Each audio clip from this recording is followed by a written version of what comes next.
Francisco, una de las profecías de la Biblia se registra en Isaías, capítulo 9, versículo 6, que dice lo siguiente: Porque un niño nos ha nacido, un hijo nos es dado, y el dominio estará sobre sus hombros, y se le darán por nombres suyos, maravilloso consejero, poderoso Dios, Padre del siglo eterno, Príncipe de paz. Y el versículo siguiente dice: Del aumento de su dominio y de su paz no habrá fin. Sé que esta profecía aplica a Jesús, pero en vista de la situación del mundo hoy, es algo difícil de entenderla. Por eso le quiero hacer algunas preguntas sobre el particular. ¿Se refiere esta profecía a Jesús como poderoso Dios? ¿Significa esto que Jesús es el Todopoderoso? Absolutamente no, Ernesto. No significa tal cosa. Pero significa que Jesús ha sido soberanamente exaltado y que el Todopoderoso Creador se complace en que a Jesús se le tribute homenaje como poderoso Dios. Con referencia a Jesús, el apóstol Pablo escribió que eventualmente ante Jesús toda rodilla se doblará, toda lengua le confesará, y esto, según el apóstol, para gloria de Dios el Padre. El Creador ha decretado que todo hombre rinda honor a su Hijo, como se le rinde a Él. Cuando Jesús fue levantado de entre los muertos, fue exaltado a la mano derecha de Dios. Me doy cuenta de que a Jesús también se le llama Padre del siglo eterno. ¿Significa esto que Él es nuestro Padre Celestial? De ninguna manera, Ernesto. El término Padre significa dador de vida, puesto que por conducto de Jesús la gente recibirá vida eterna. Adecuadamente o debidamente se les aplica el término de Padre eterno. Francamente, Francisco, no creo que he entendido bien esto. Sabemos que el primer Adán fue el padre de la raza humana, pero él engendró una raza moribunda. Él fue el primer padre de toda la humanidad, pero no el padre eterno de ella, puesto que él no dio a su progenie vida eterna. ¿Y Jesús es quien dará vida eterna? ¿Cuándo va a ocurrir esto? Durante el reinado de Cristo. ¿Está ese reino en alguna manera relacionado con la resurrección de los muertos? Sí, es otra manera de describir la resurrección.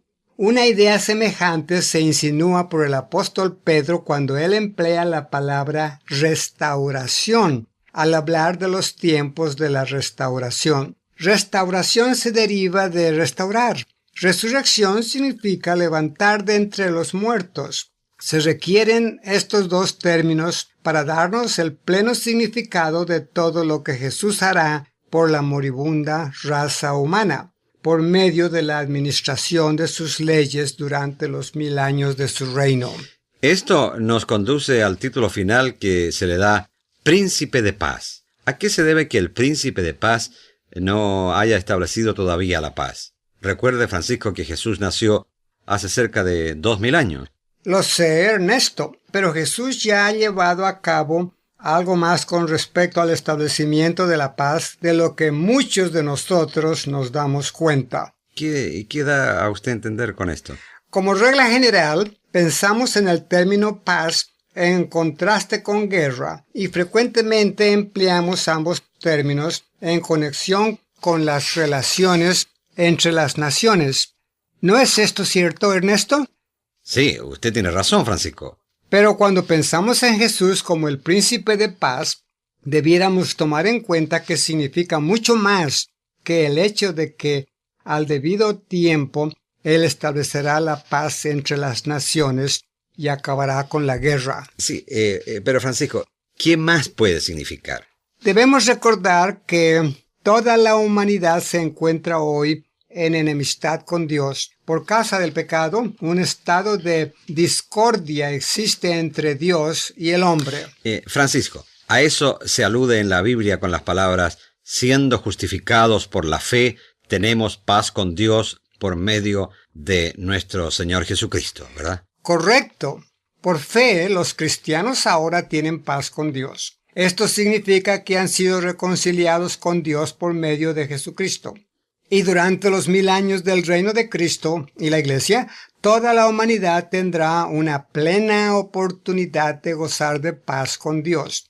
Esto, por supuesto, es fundamental para tener paz unos con otros. En otras palabras, Jesús, como príncipe de paz, establecerá la paz entre Dios y el hombre, además de establecer la paz entre las naciones de la tierra. Ha expresado usted muy bien el punto, Ernesto.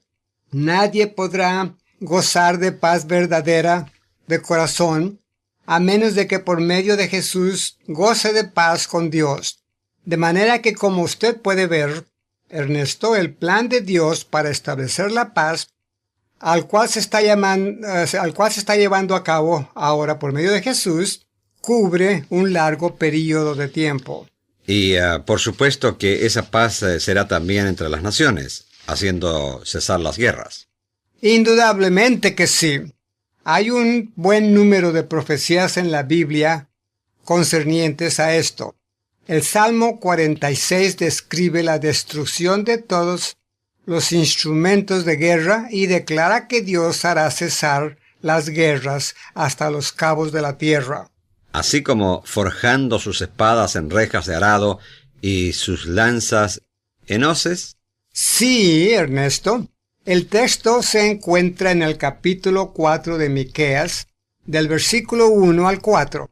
Se muestra a la gente como diciendo: venid y subamos al monte, oh reino de Jehová. Él nos enseñará en cuanto a sus caminos y nosotros andaremos en sus senderos.